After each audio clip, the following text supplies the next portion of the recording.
Hello प्यारे बच्चों, नमस्कार। मैं सनी पांडे अपने यूट्यूब चैनल में आपका स्वागत करता हूं। आज क्लास 10th के विज्ञान का जितने भी इम्पोर्टेंट क्वेश्चन हैं जो हमारे पेपर में आने की संभावना है 100%, हम उन सभी क्वेश्चनों को सेलेक्ट किए हैं और लगभग 50 से 60 क्वेश्चन हैं। अगर हम रोज़ 5 क्वेश्चन का टारगेट बना लें फिर भी हमें 10 दिन में ये सारे क्वेश्चन याद हो जाएंगे। तो हम ये टारगेट बना के चलेंगे कि रोज़ प्रत्येक दिन 5 क्वेश्चन को ज़रूर तैयार करना। इन 5 क्वेश्चन में मैं आपको उसका आंसर भी साथ में बताऊंगा, लेकिन आपको टारगेट बनाना पड़ेगा कि प्रत्येक दिन मैं 5 क्वेश्चन को याद कर लूँगा। 100% गारंटी है कि इन्हीं क्वेश्चनों में से ही आपके पेपर में क्वेश्चन आएंगे। चलिए देखिए, देरी न करते हुए हम क्वेश्चन को शुरू करते हैं। तो आप देख ही रहे हैं जैसा कि पहला पार्ट हमारा है रासायनिक अभिक्रिया एवं समीकरण। इससे संबंधित हम इस पाठ से संबंधित क्वेश्चन को क्या क्या कौन कौन से क्वेश्चन चुने हैं देखिए आपके सामने हम बताते हैं। सबसे पहला प्रश्न, वायु में जलने से पहले मैग्नीशियम के फीते को साफ क्यों किया जाता है? आप देख रहे हैं उसका आंसर यहाँ पर लिखा हुआ है, आप आसानी से याद कर सकते हैं। ठीक, 2016-2018 क्वेश्चन है, बहुत इंपॉर्टेंट क्वेश्चन है। सभी क्वेश्चन इंपॉर्टेंट रहेंगे, आप इसे ज़रूर याद कर लीजिएगा। अगला प्रश्न, जब लोहे की कील को कॉपर सल्फेट की वेल में डुबाया जाता है तो विलयन का रंग क्यों बदल जाता है? ये भी क्वेश्चन बहुत ही इंपॉर्टेंट है, एनसीईआरटी है। इसका आंसर आप देख सकते हैं, आप इस प्रकार से आंसर को पढ़ सकते हैं। देखिए क्या लिखा हुआ है, जब लोहा कॉपर की अपेक्षा अधिक सक्रिय धातु होता है। जब लोहे की कील को कॉपर सल्फेट की वेल में डुबाया जाता है तो लोहा कॉपर को विलयन से विस्थापित कर देता है तथा आयरन सल्फेट विलयन बनाता है जिसका रंग हरा हो जाता है, इसलिए विलयन का रंग नीले से हरा हो जाता है। आप इस क्वेश्चन का आंसर याद कर सकते हैं। अगला क्वेश्चन आप देख रहे हैं, विस्थापन एवं द्विविस्थापन अभिक्रिया में क्या अंतर है? इन अभिक्रियाओं के लिए समीकरण लिखिए। समीकरण आपके नीचे लिखा गया है। ये क्वेश्चन बहुत ही इंपॉर्टेंट है, ये पहले चैप्टर का क्वेश्चन है। अगला प्रश्न, तेल तथा वसायुक्त खाद्य पदार्थों को नाइट्रोजन से क्यों प्रभावित किया जाता है? इसका आंसर देखिए आपके सामने है, आप इसे आसानी से वीडियो को रोककर आप याद कर सकते हैं। अगला प्रश्न है, ऊष्माक्षेपी एवं ऊष्माशोषी अभिक्रिया का क्या अर्थ है? उदाहरण दीजिए। ये भी बहुत ही इंपॉर्टेंट क्वेश्चन है। चलिए इसका सॉल्यूशन देखते हैं। आपके सामने इसका आंसर लिखा है, ऊष्माक्षेपी और ऊष्माशोषी अभिक्रिया। आप नोट कर सकते हैं और याद कर सकते हैं इसे। दूसरा चैप्टर है हमारा अम्ल, क्षारक तथा लवण। इससे संबंधित भी हम 5-6 क्वेश्चन पढ़ेंगे जो बहुत ही इंपॉर्टेंट है इस पाठ से संबंधित। पहला प्रश्न, अम्ल और क्षारक की आधुनिक अवधारणा क्या है? प्रत्येक का एक एक उदाहरण देते हुए स्पष्ट कीजिए। इससे संबंधित रासायनिक समीकरण में लिखिए। या अम्ल तथा क्षार की आधुनिक अवधारणा को स्पष्ट कीजिए। देखिए कितनी बार परीक्षा में पूछा गया है, बहुत ही इंपॉर्टेंट क्वेश्चन है। आप इसके आंसर को नोट कर सकते हैं, लिख सकते हैं, याद कर सकते हैं। ये आपके सामने है। वीडियो को पॉज करिए और इसे याद कीजिए। अगला क्वेश्चन दूसरा, जल का आयनिक गुणनफल क्या है? 25 डिग्री सेल्सियस पर इसका मान क्या होता है? आइए इसका आंसर बताते हैं आपको। ये है जल के आयनिक गुणनफल का उत्तर। आप नोट कर सकते हैं, याद कर सकते हैं वीडियो को पॉज करके। इस चैप्टर का बहुत ही इंपॉर्टेंट क्वेश्चन है ये। खाने का सोडा बनाने की विधि और रासायनिक समीकरण लिखिए। इस पर ताप का प्रभाव लिखिए। ये क्वेश्चन कई तरीके से बदल बदल के पूछता है, आप देख सकते हैं कितनी बार पूछा गया है। इस क्वेश्चन को आप याद कर लीजिएगा। इसका रासायनिक नाम, बनाने की विधि आपके सामने देखिए, इसका आंसर दिया हुआ है।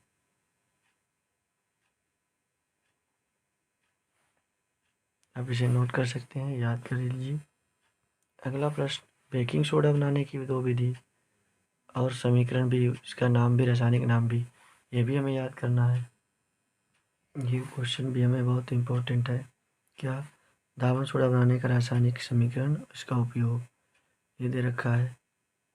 ये बहुत इम्पोर्टेंट क्वेश्चन है। धावन सोडा का रासायनिक नाम सूत्र तो आपको बताया ही, प्लास्टर ऑफ पेरिस। ये बहुत ही इम्पोर्टेंट क्वेश्चन है ये भी। प्लास्टर ऑफ पेरिस बनाने की विधि और जल से अभिक्रिया का रासायनिक समीकरण। ये बहुत बार पूछा गया क्वेश्चन है और बहुत इम्पोर्टेंट भी है, आप इसे याद कर लीजिएगा। इस पार्ट का सबसे इम्पोर्टेंट क्वेश्चन, पीएच की परिभाषा दीजिए, इसका हाइड्रोजन आयन सांद्रण से आप क्या समझते हैं? ये रहा इसका आंसर। आप वीडियो को रोककर याद कर लीजिए। अम्ल क्षार में अंतर, बहुत इम्पोर्टेंट क्वेश्चन है, इसको भी याद कर लेंगे आप।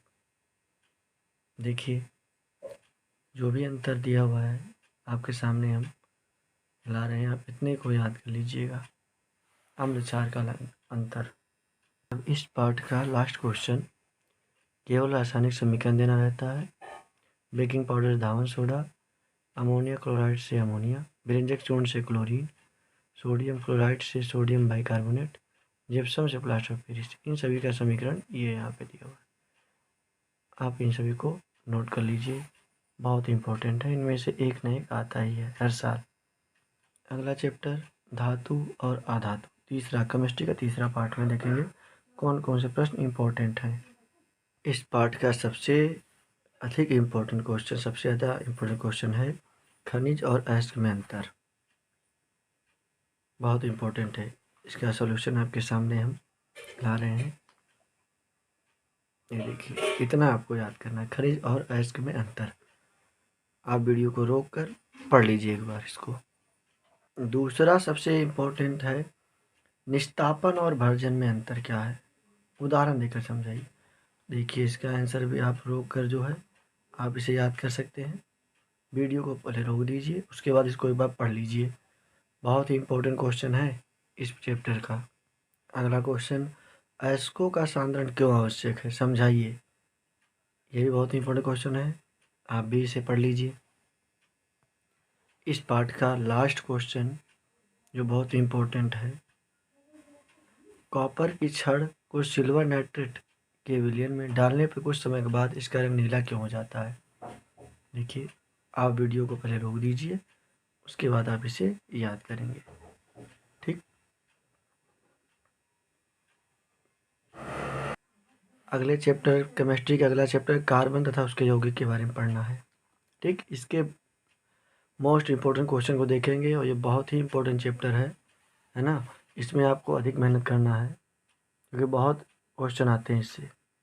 देख रहे हैं आपके सामने एक क्वेश्चन है इस पार्ट से संबंधित, साबुन क्या है, इसको बनाने की रासायनिक अभिक्रिया लिखिए। देख रहे कितनी बार पूछा गया है। साबुनीकरण क्या है, ये इस प्रकार क्वेश्चन ये आते ही हैं प्रत्येक साल, हर साल ये क्वेश्चन आते हैं।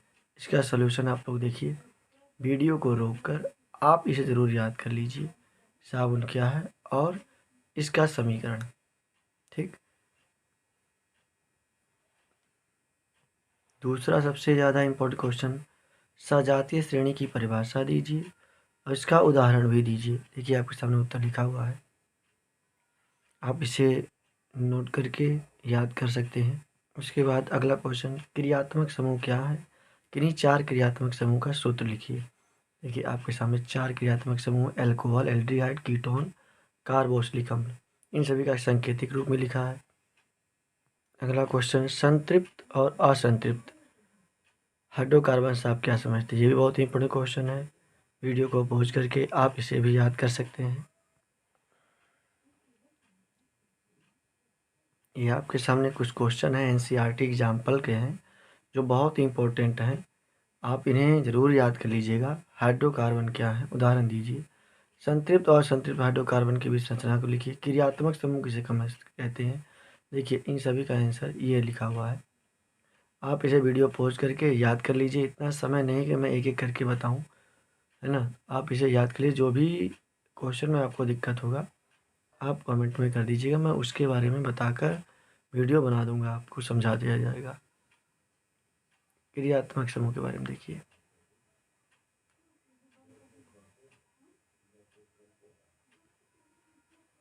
ठीक।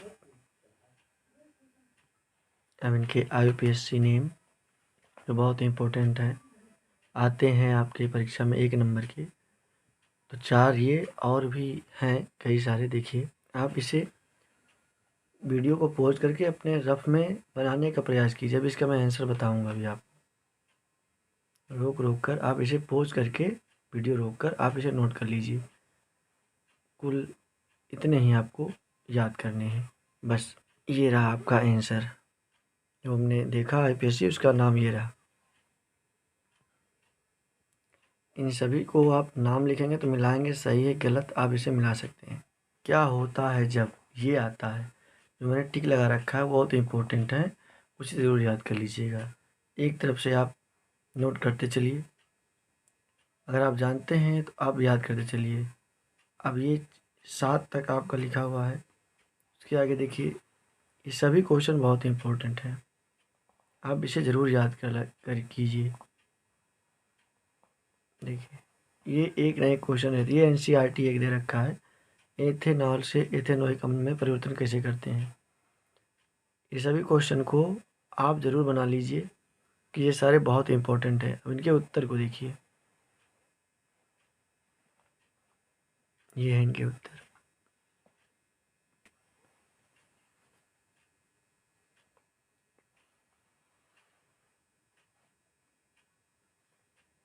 आप वीडियो को रोक कर आप मिलाकर जो है इनके आंसर को मिलाइए। जो भी क्वेश्चन आपके समझ में नहीं आया, आप कमेंट बॉक्स में ज़रूर लिखें ताकि मैं उसका सॉल्यूशन आपको बता सकूं। ये नहीं कि आप कहेंगे कि सिर्फ आप क्वेश्चन बता रहे हैं, आंसर दिखा रहे हैं, समझा नहीं रहे हैं। इतना समय नहीं है हमारे पास।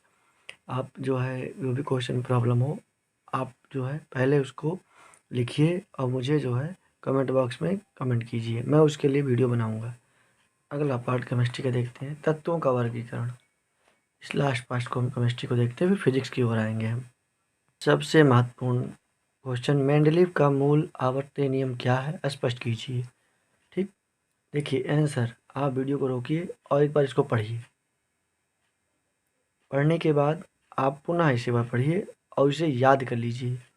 ठीक, इसी का दूसरा क्वेश्चन है क्या, आधुनिक आवर्त नियम क्या है। देखिए कितना इम्पोर्टेंट है ना।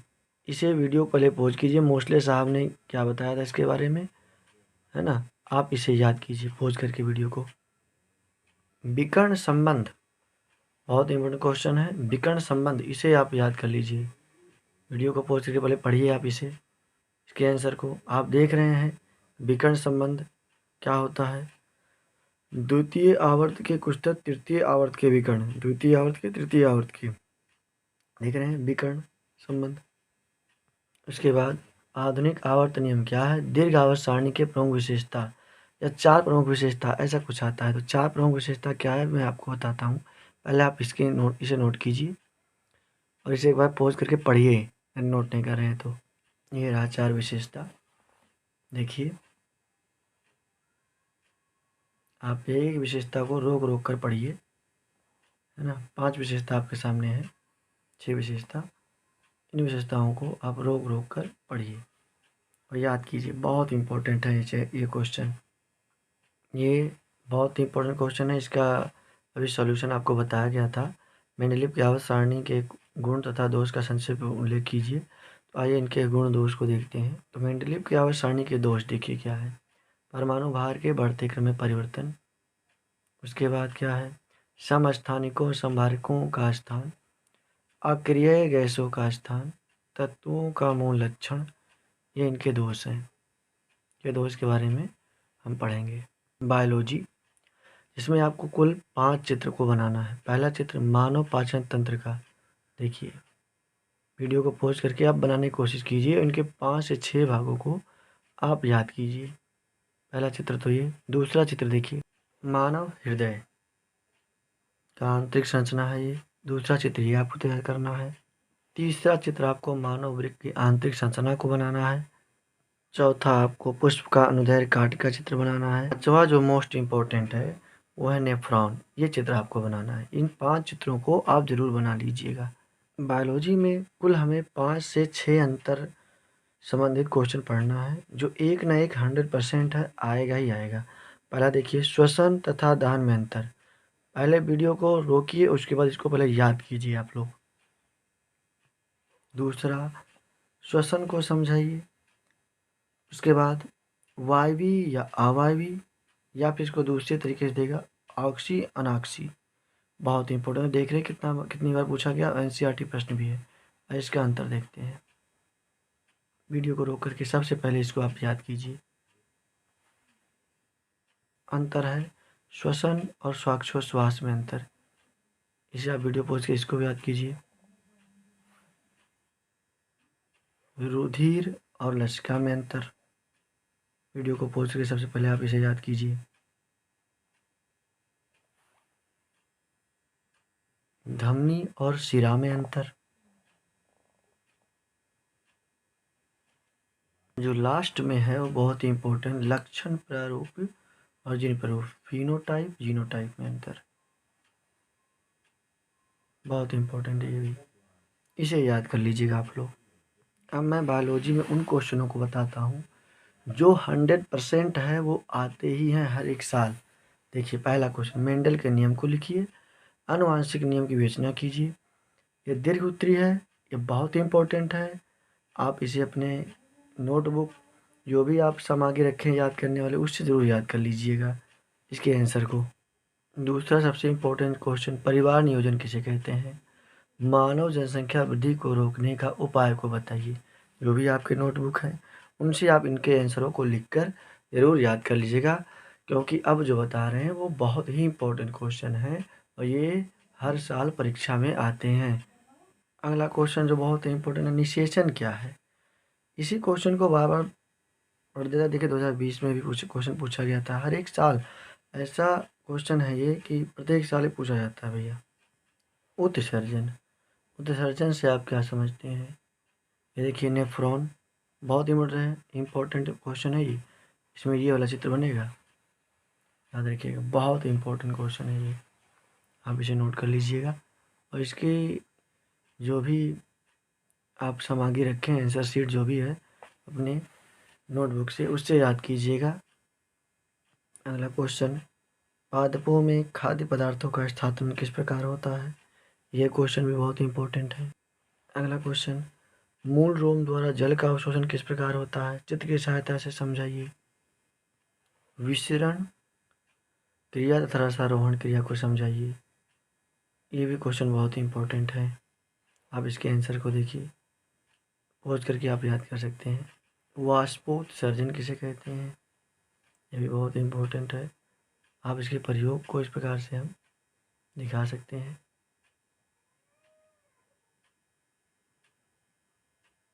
वाष्पोत्सर्जन किसे कहते हैं वो आपको बता रहे हैं, ये है वाष्पोत्सर्जन की परिभाषा।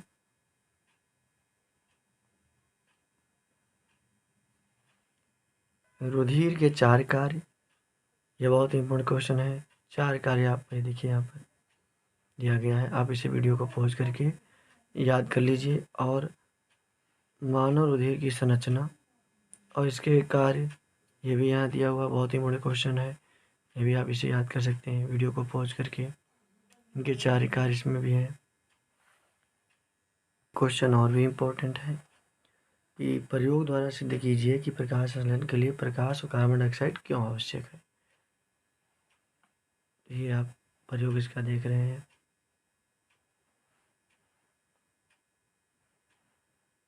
ये कार्बन डाइऑक्साइड के लिए है।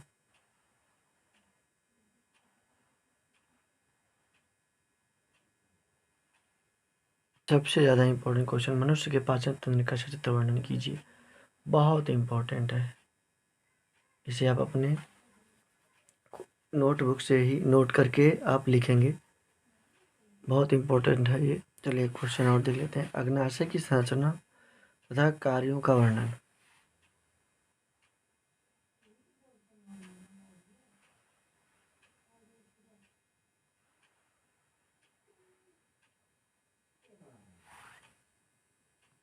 एक क्वेश्चन और है, उत्परिवर्तन किसे कहते हैं? किस वैज्ञानिक ने प्रस्तुत किया था? ये आपके सामने उत्तर है, आप इसे पहुँच करके नोट कीजिए, याद कीजिए जल्दी इस चीज़ को। बायोलॉजी का आपका हो गया। अब आते हैं फिजिक्स पर।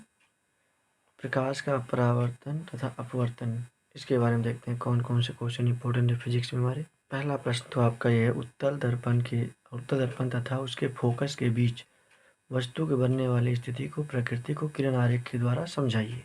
पहले पार्ट से ज़्यादा कुछ तो नहीं, आंकिक प्रश्नों के लिए मैं अलग से वीडियो बना दूंगा आप सबके लिए।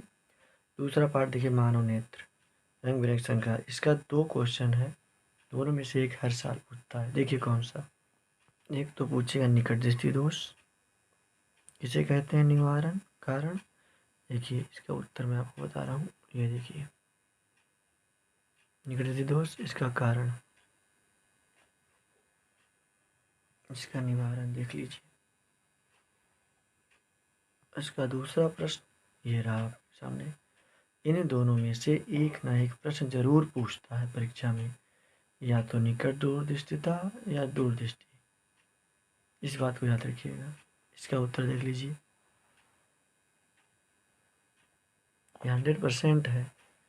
ये दोनों में से कोई एक ना एक क्वेश्चन आपके परीक्षा में पूछेगा ही। कारण निवारण देख लीजिए इसका, वीडियो को रोक कर आप पढ़ सकते हैं। ठीक, अगला क्वेश्चन देखिए, मानव नेत्र की समझ क्षमता, आप देख रहे हैं कितनी बार पूछा गया। बहुत इंपॉर्टेंट प्रश्न है ये। वीडियो को पॉज करके आप इसे पहले नोट कीजिए, पढ़िए।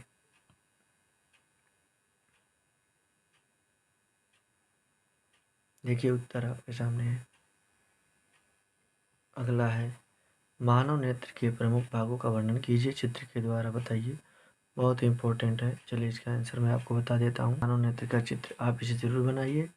इसके भागों को अपने नोटबुक से आप स्टडी कीजिए। बाकी चित्र आपके सामने है, आप चित्र इससे बना सकते हैं। अगला चैप्टर है वैद्युत। इस पार्ट से सबसे ज़्यादा इम्पोर्टेंट है आंकिक। आंकिक प्रश्न के लिए मैं अलग से वीडियो बनाऊंगा, मैं सिर्फ आपको याद करने वाले क्वेश्चन बता रहा हूँ। सबसे पहला क्वेश्चन, ओम के नियम क्या है, इसके सत्यापन के लिए किरण आरेख बनाकर समझाइए। देखिए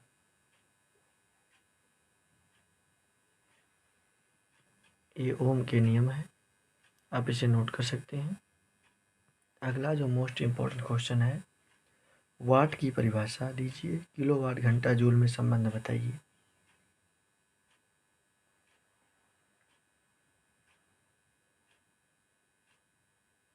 उत्तर आप देख रहे हैं, संबंध भी इसके किलोवाट घंटा यहाँ पे दिया हुआ है। समांतर क्रम के लिए 3 प्रतिरोध और श्रेणी क्रम के लिए 3 प्रतिरोध, इसके लिए सूत्र स्थापित करने के लिए आता है। आपको जिस प्रकार से क्लास में आपके बताया गया होगा, आप वहाँ पे देखकर इसकी तैयारी कर लीजिएगा।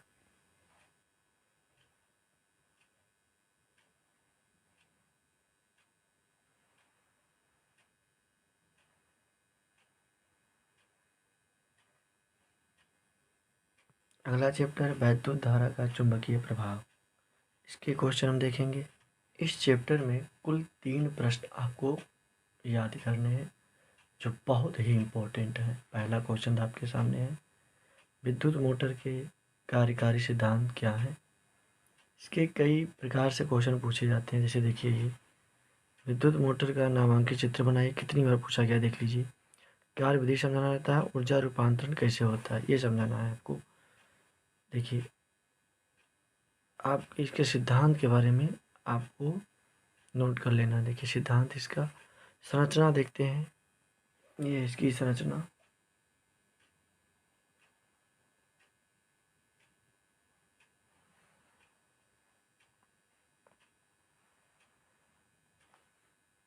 कार्य विधि इसके देखेंगे। प्रत्यावर्ती धारा बहुत इंपॉर्टेंट क्वेश्चन है। एसी जनित्र, देखिए इसका सिद्धांत संरचना, देखिए इसकी संरचना आपको दिखाते हैं। आप क्लास में जिस प्रकार से पढ़ाया गया होगा आप उससे नोट कर लीजिए, या तो जो मैं नोट करवा रहा हूँ आप इसे नोट करके याद कर सकते हैं।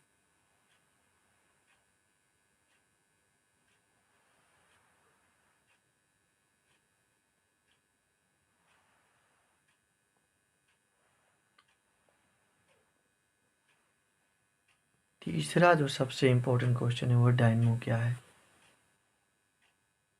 बहुत इम्पोर्टेंट क्वेश्चन है ये, इस बात को याद रखिए। देख कितनी बार पूछा गया है।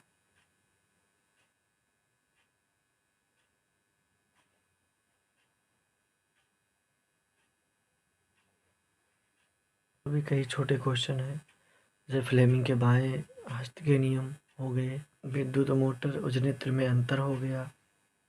ये सब क्वेश्चन आपके इम्पोर्टेंट हैं।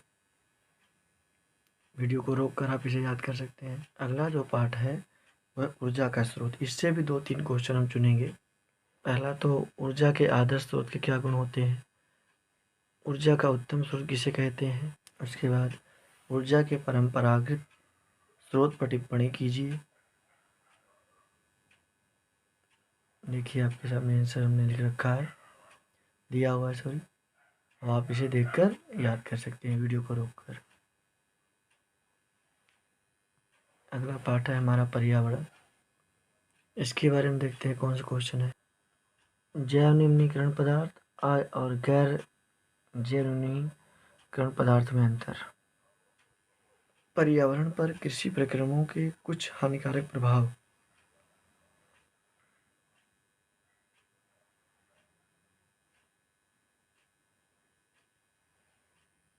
लास्ट पार्ट प्राकृतिक संसाधनों का प्रबंध। इससे संबंधित भी 2 क्वेश्चन देख लेते हैं।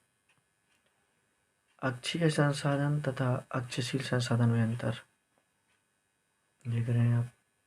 अगला क्वेश्चन प्रदूषण क्या है, इससे संबंधित।